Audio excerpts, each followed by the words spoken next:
Bonjour à tous et bienvenue dans ce Findings un peu flash. En effet, cet épisode de Findings va être très court, et ce parce que je suis en train de bosser sur beaucoup de projets très importants, et également parce qu'il y a le bac, mais aussi parce que cette histoire me tenait beaucoup à cœur. Vous ne pouvez pas appeler ce numéro de téléphone. En Bulgarie. Vous ne pouvez pas appeler ce numéro de téléphone en Bulgarie. En effet, si vous l'appelez, vous tomberez sur un message qui vous dira que ce numéro n'est tout simplement pas attribué. Laissez-moi maintenant vous parler de l'histoire d'un numéro de téléphone considéré comme maudit, au point qu'il se fasse supprimer par une compagnie téléphonique.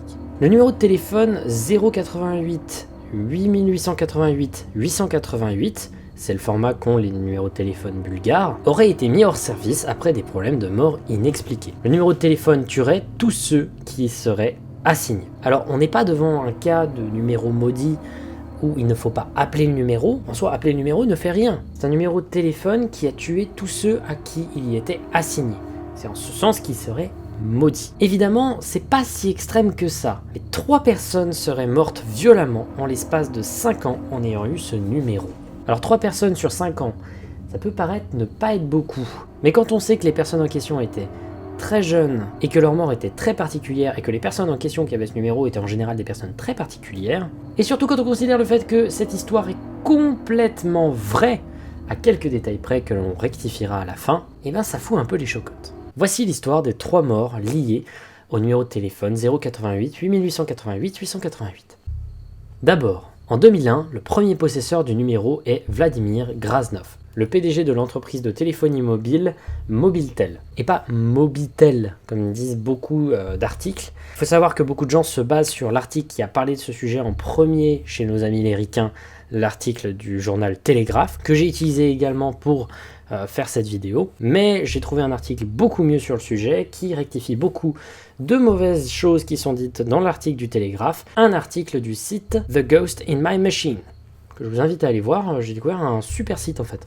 Donc le PDG de l'entreprise de téléphonie mobile bulgare Mobiltel s'était donné à lui-même le numéro en question.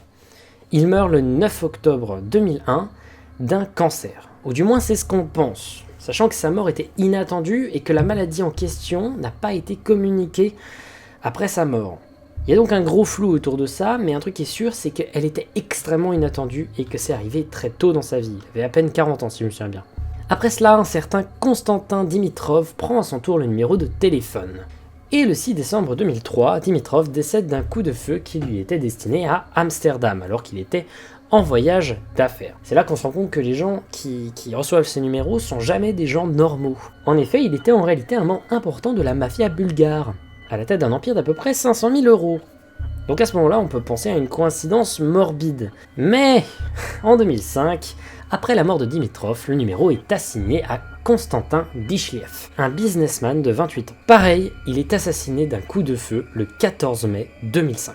Il était apparemment quelqu'un de pas très net. Bien qu'il ait été shooté, je crois, à côté d'un restaurant dans la ville de Sofia, il semblerait que lui aussi était à la tête d'un réseau de trafiquants de drogue, en particulier de cocaïne.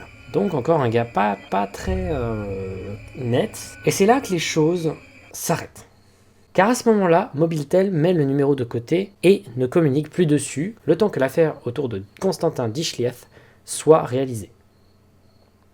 Et personne n'y a été attitré jusqu'à maintenant. On leur a demandé ensuite pourquoi ils n'avaient pas réattitré cette chose et on leur a demandé plus d'informations sur ce numéro. Ils ont répondu nettement à la presse qu'ils ne voulaient pas y répondre parce qu'ils ne parlent pas de numéro individuel. Et on parle d'un numéro qui n'est même pas attribué, ils pourraient en parler. Et là, la légende, elle a grossi. La légende, elle a commencé à se répandre partout tellement qu'on peut la retrouver même sur un article de Creepypasta from the Crypt. Et c'est ainsi que se termine la version officielle. Ensuite, beaucoup de gens ont essayé de l'appeler en disant qu'il y a des choses horribles que l'on peut entendre lorsque l'on l'appelle. Et également, beaucoup de gens ont cherché des liens avec des gens qui, dans d'autres pays, auraient pu avoir ce numéro en question. Il aurait été attribué à une entreprise en Amérique qui servait à prendre des avocats, si j'ai bien compris, et l'entreprise aurait été dans de graves problèmes jusqu'à ce qu'ils enlèvent ce numéro, et maintenant, aujourd'hui, il se porte très bien. Bon, après ça, il faut voir, hein. J'ai fait des recherches, et l'information précédente, faut pas la prouver. Mais par contre, ils ont bien lu le numéro, ça c'est vrai. Aussi, beaucoup de gens critiquent le fait que cette légende tient sur très peu de choses, parce que déjà c'est que 3 morts, et ensuite la majorité des gens à qui était attribué ce numéro étaient quand même de dangereux criminels. Sur les 3 personnes qu'on a eues, on a quand même eu un PDG majeur d'une entreprise de téléphonie mobile, et 2 personnes qui étaient autour de trafic de drogue et d'actions extrêmement illégales. Donc du coup, on peut dire que la malédiction viendrait surtout sur des gens qui ont un comportement mauvais. Mais quelque chose qui peut casser en revanche le côté cool de cette... Mais quelque chose casse un peu cette légende. C'est une information qu'on a oublié de dire. Apparemment, aujourd'hui, le numéro en Bulgarie, il aurait été réattribué. En effet, si on fait une recherche inverse à travers les numéros de Mobiltel, on peut retomber sur le numéro en question et il aurait été apparemment réattribué à un certain Ivan Tochev. Alors on ne sait pas qui est ce fameux Ivan Tochev, ça pourrait très bien être un détenteur d'équipe de foot bulgare apparemment, mais on ne sait pas quand est-ce qu'il a été réattribué et on ne sait pas depuis combien de temps cette personne a ce numéro. Mais aujourd'hui, il y a beaucoup de gens sur internet qui ont peur pour cet Ivan Tochev. Alors, est-ce que c'est une légende pour rien ou est-ce que c'est une légende qui vaut le coup? Je ne sais pas. En revanche, un truc est sûr, c'est pas la première fois dans Findings qu'on parlera de numéros hantés. Parce que ces histoires sont tellement stylées!